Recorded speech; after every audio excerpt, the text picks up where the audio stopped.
राज्य माहिती आयुक्तालय अमरावती खंडपीठात ऑनलाईन सुनावणी कक्ष आणि अभिलेख कक्षाचं उद्घाटन झालं।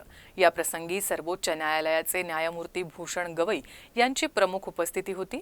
न्यायपालिकेनं गतीनं आणि परवडणाऱ्या न्यायदानासाठी प्रयत्नरत राहावं असं आवाहन न्यायमूर्ती गवई यांनी यावेळी केलं। राज्य माहिती आयोग अमरावती खंडपीठात नव्यानं उभारण्यात आलेल्या ऑनलाईन सुनावणी कक्षामुळे दुर्गम भागातील पक्षकारांना ऑनलाईन सुनावणीची सुविधा उपलब्ध झाली आहे।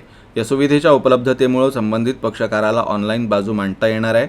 या सुविधेचा उपयोग करून देशातील नागरिकांना खऱ्या अर्थानं गतीनं व परवडणाऱ्या न्यायदानासाठी प्रयत्नबद्ध राहूया अशी अपेक्षा सर्वोच्च न्यायालयाचे न्यायमूर्ती भूषण गवई यांनी व्यक्त केली। या कार्यालयात नव्यानं उभारण्यात आलेल्या कॉन्फरन्स कक्ष, ऑनलाईन सुनावणी सुविधा, अभिलेख कक्षाचं उद्घाटनही न्यायमूर्ती भूषण गवई यांच्या हस्ते करण्यात आलं।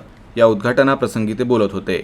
उच्च न्यायालय मुंबई नागपूर खंडपीठाचे न्यायमूर्ती अनिल किलोर, अमरावती जिल्हा न्यायालयाचे प्रमुख जिल्हा व सत्र न्यायाधीश मोहन देशपांडे, राज्य माहिती आयोग अमरावती खंडपीठाचे माहिती आयुक्त राहुल पांडे, विशेष पोलीस महानिरीक्षक रामनाथ पोकळे, पोलीस आयुक्त नवीनचंद्र रेड्डी, पोलीस अधीक्षक विशाल आनंद यांच्यासह इतर अधिकारी या कार्यक्रमाला उपस्थित होते।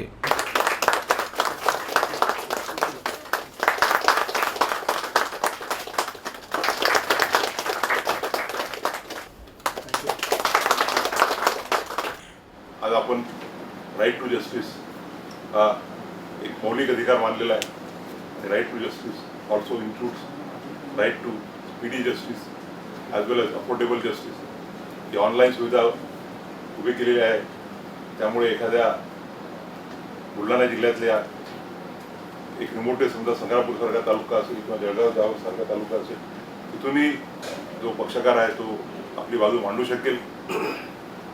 यवतमाळ जिल्ह्यामध्ये पांढरकवड्यासारखा दुर्गम भाग आहे, इथून तिथे जायला 4, 4.5, 5, 7 लागतात। अशा ही सुविधा त्यांनी उपलब्ध केली, त्याबद्दल मी त्यांचे पुनश्च अभिनंदन करतो।